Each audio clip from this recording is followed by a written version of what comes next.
مساء الخير لكل متابعينا، يا رب تكونوا بخير ومبسوطين. النهارده هنعالج مشكلة انا شخصيا وقفت قدامها.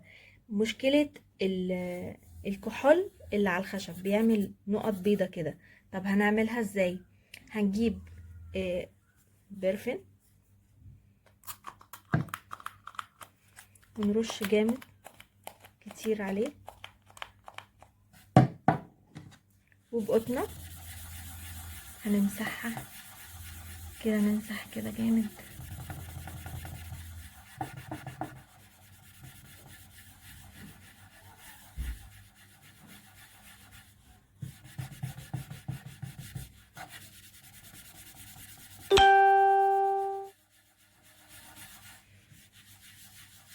هنفضل كده ندعك شوية حلوين، ونستنى بعد كده ربع ساعة نص ساعة هنلاقيها طلعت. لكن مش واحنا بندعك هنلاقيها طلعت، فما تتضايقيش خالص وانتي بتدعكي تلاقيها ما طلعتش.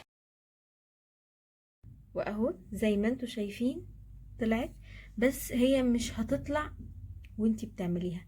يعني بعد ما تخلصي تعمليها وتخلصي هتستني شوية هتلاقيها طلعت على طول.